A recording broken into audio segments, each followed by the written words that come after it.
नमस्कार, मैं डॉक्टर कंचन सिंह भारत होम्योपैथी में आप सभी का स्वागत करती हूँ। और आज के इस वीडियो में मैं आप सभी से बात करने वाली हूँ कि अगर आप सोरियासिस से सफ़र कर रहे हैं तो आप ऐसे कौन से 4 होम रेमेडीज़ का उपयोग करके आप अपने सोरियासिस को कंट्रोल कर सकते हैं।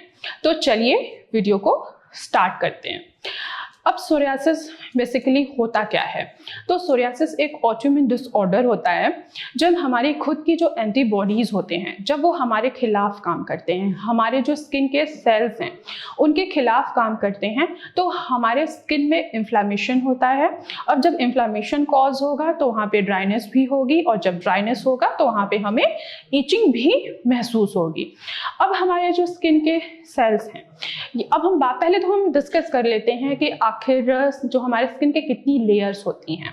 तो हमारे स्किन की ना 2 लेयर्स होती हैं, एक होता है डर्मिस, दूसरा होता है एपिडर्मिस। एपिडर्मिस के फर्दर 5 लेयर होती हैं।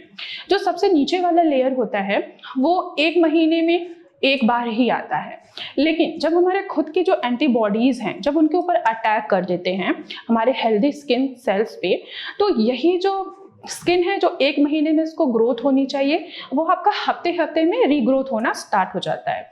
अभी आपकी पुराने स्किन की स्कारिंग हुई नहीं है, उसकी शेडिंग नहीं हुई है, और नई स्किन क्या हो रही है, उसके नीचे डिपॉजिट होता जा रहा है।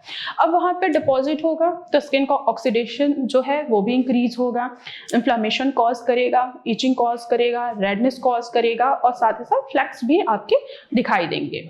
अगर हम इसके सिम्टम्स की बात करें तो सबसे ज़्यादा क्या महसूस करते हैं पेशेंट? जो इंटेंस इचिंग होती है, सीवियर इचिंग होती है।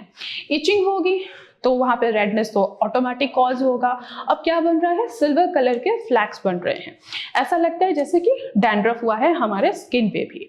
अब सोरियासिस कई तरीके के होते हैं, हमारे स्कैल्प में भी हो सकते हैं, हमारे नेल्स में भी हो सकते हैं, आपके बॉडी के किसी भी पार्ट को इफेक्ट कर सकते हैं।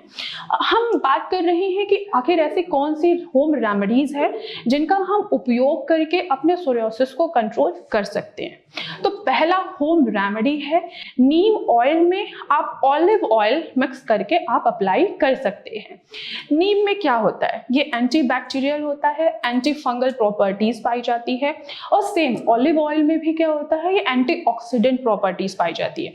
अब दोनों प्रॉपर्टीज आपस में मिक्स होकर क्या कॉज कर रहे हैं, क्या इफेक्ट दे रहे हैं आपके स्किन में, कि जो आपके स्किन के ऊपर ऑक्सीडेटिव स्ट्रेस आया है, जो फ्री रेडिकल्स हैं उनको क्या कर रहे हैं, कम कर रहे हैं, और आपका सोरियासिस धीरे धीरे इंप्रूव हो रहा है।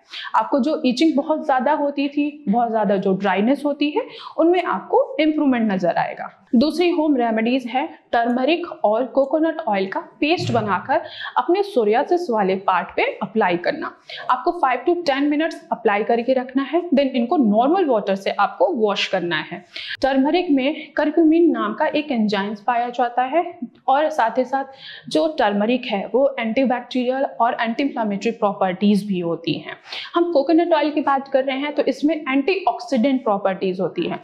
अब ये सारी प्रॉपर्टीज आपस में मिक्स होके क्या आपको इफेक्ट देंगे कि जो आपके स्किन पे ड्राइनेस हो रहा है, इचिंग हो रही है, इन्फ्लेमेशन हो रहा है, उनको कम करेंगे और आपका सोरियासिस कंट्रोल करना स्टार्ट करेंगे। तीसरी होम रेमेडी एलोवेरा जेल। आप एलोवेरा जेल को भी अप्लाई कर सकते हैं। एलोवेरा जेल में भी एंटी इंफ्लेमेटरी प्रॉपर्टीज होती है, एंटीऑक्सीडेंट प्रॉपर्टीज होती है, और साथ ही साथ ये एंटीबैक्टीरियल भी प्रॉपर्टीज होती है। आप अगर एलोवेरा अप्लाई करते हैं तो एक तो क्या है, आपको ईचिंग की वजह से बहुत ज़्यादा जलन महसूस हो रही है। एलोवेरा जेल आपने अप्लाई किया, इन्फ्लेमेशन आपका थोड़ा सा कम हुआ, ड्राइनेस आपका थोड़ा सा कम हुआ, फ्लैक्सेस आपके थोड़े से कम हुए, और साथ साथ जो आपको बर्निंग सेंसेशन हो रही थी उसमें भी आपको इंप्रूवमेंट देखने को मिलेगा। तो आप एलोवेरा जेल भी अप्लाई कर सकते हैं। जो 4th होम रेमेडी है वो है ओट मील बाथ। आपको लग रहा होगा कि ओट्स तो खाते हैं, तो इसको हम नहाने में कैसे यूज करें। तो आप प्लेन ओट्स लेकर आइए, मार्केट में बिना फ्लेवर का आता है, बिल्कुल प्लेन आता है। आपको आधे कप पानी में आपको 2 चम्मच 3 चम्मच ओट्स को उनको भिगो के रख देना है। जब ये भीग जाए तो आप जब उसको आप नॉर्मली हाथ से टच करेंगे ना तो उसका एक पेस्ट बन जाएगा। उस पेस्ट को आपको अपने पूरे बॉडी पे अप्लाई करना है। अगर पूरे बॉडी पे आपके सोरियासिस है, या अगर आपके केवल हाथ पे है या हाथ के हथेलियों पे है या पाँव के पंजे पे है या कहीं भी है, चाहे इवन कि आपके स्कैल्प पे ही क्यों ना हो, तो आपको क्या करना है, ओट्स को अप्लाई करना है। 10 to 15 मिनट्स आपको अप्लाई करके रखना है। देन नॉर्मल वाटर से आपको नहा लेना है या वॉश कर लेना है।